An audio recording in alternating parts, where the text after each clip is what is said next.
To help out drain the battery, I turned the inverter on as well. And we're gonna try out charging a drill battery for the first time on the pure sine wave inverter.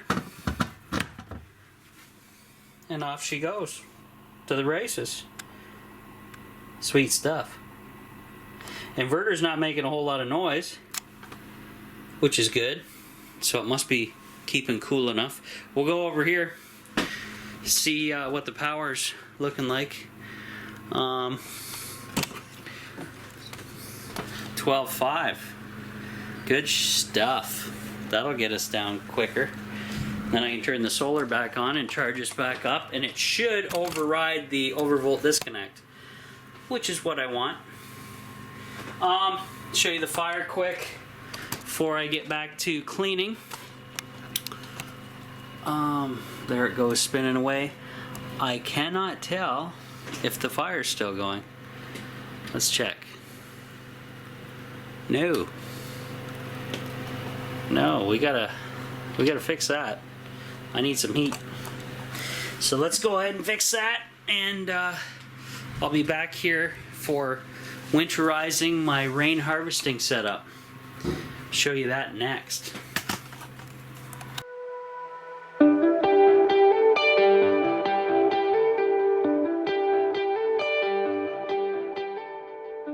Now, because this is going to take a hell of a long time to drain, because I'm purposely restricting it, guys, so it will slowly drain that water out, because I don't want to flood under the tiny house. 150 gallons of water just dumped. I want it to kind of trickle like this. So that's the plan. Gonna leave it like that. And it will slowly just get rid of all this water over a day or two. And then, like I said, to protect my pump, I'm probably going to disconnect the IPEX, or the PEX, the plastic PEX with that shark bite connecting fitting, because these shark bites are amazing things that can be removed and reused. So I can drain the water that's sitting in there out and won't have issues with freezing. Love it. So we're pretty much ready, other than once I get back to the tiny house sometime, I'll make sure everything drained out properly out here. Then I have to do my trap here, which I need to move the pan out a little further to remind me. That pan will be used to capture water once I drain the trap in here, and probably the water drained out of here. So I got to remember to bring the shark bite fittings. No big deal. Other than that, shut this off. Cool. Now let's go check out. Actually, before I do that, I'm gonna wash my hands with that baking soda stuff, which is awesome. Let's go ahead and powder up here. Cool. Get my hands a little wet.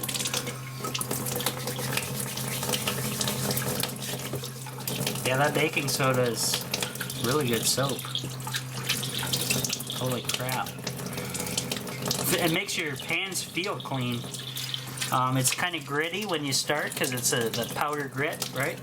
But when you get the water mixed in on it, it feels really nice. So I'm going to be using all these old-timey cleaners and methods that the old-timers used, because it's safe for the environment, and well, what more can you say about that, right? And it's not loaded with a bunch of chemicals and crap, and not going to hurt you long term. So I think that's dripping enough. We'll get rid of the water gently, hopefully. Something like that should be okay, I'm assuming. So we'll let that drain, and let's get back out to see what's going on here. Oh, Bob Ross is on. Yeah, the classic. Get the Get the old spatula going here.